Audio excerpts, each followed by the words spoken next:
प्रश्न है, एक व्यक्ति ने कुछ धनराशि उधार ली और पहले वर्ष के अंत में 4200 रुपये और दूसरे वर्ष के अंत में 4410 रुपये चुकाने के लिए सहमत हुआ।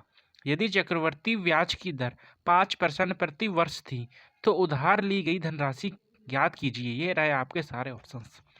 अभी इस प्रश्न को कैसे हल करना है, आइए समझते हैं।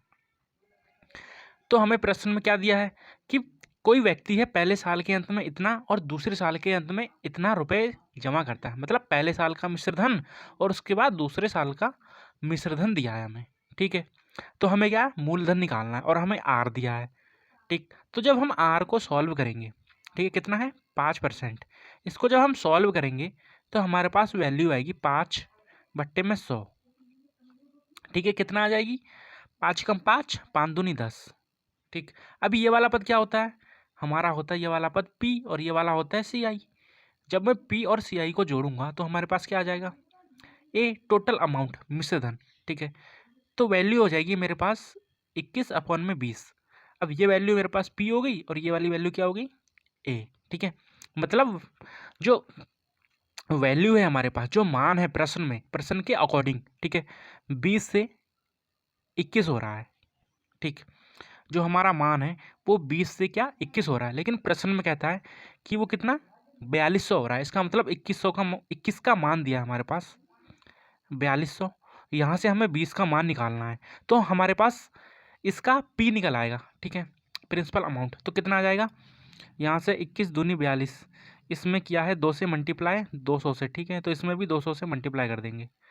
ठीक, 200, तो यहाँ आ जाएगा मेरे पास 2 दूनी 4, 1 2 3 0। ठीक है, ये आ गया हमारा पी प्रिंसिपल अमाउंट, जिसमें ब्याज लग के हमारे पास ये वाली वैल्यू आई थी। ठीक, अभी हमें सेकेंड कंडीशन दे रखी है, वो क्या, वो 2 साल के बाद में दे रखी है। ठीक है, ये तो 1 साल के लिए था, अब ये दूसरे साल के लिए है। ठीक, तो वैल्यू क्या हो जाएगी, तो हमें पता है जब हम सॉल्व करते हैं, जब टाइम हमारे पास 2 दिया होता है तो वो स्क्वायर में चले जाता है। ठीक है, घात बन जाता है, तो यहाँ पर हो जाएगा 20 का स्क्वायर और यहाँ हो जाएगा 21 का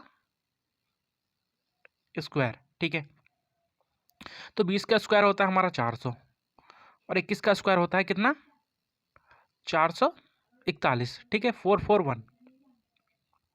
अभी हमारे पास 2 साल के बाद जो मिश्रधन प्राप्त हुआ था, टोटल अमाउंट प्राप्त था, वो दिया है, मतलब 441 का मान दिया है कितना 4410।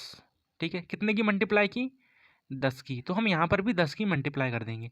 ठीक है, वैल्यू कितनी है हमारे पास 1 2 3 4000।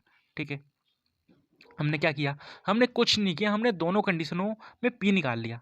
ठीक है, मूलधन निकाल लिया और हमें मिश्रधन पहले से दे रखा था। ठीक, तो जब पहली कंडीशन में मूलधन कितना आया 4000 और दूसरी कंडीशन में भी 4000, हमसे टोटल मूलधन पूछा है, मतलब उधार ली गई कुल धनराशि पूछी है, तो इन दोनों को प्लस कर देंगे तो कितना आ जाएगा 4 और 4 8, 1 2 3 8000। ठीक है, ऑप्शन नंबर 4 हमारा राइट और करेक्ट आंसर। ठीक है, समझ में आया, इसको 2 भागों में डिवाइड करके मैंने सॉल्व किया एकदम बेसिक तरीके से। ठीक, धन्यवाद।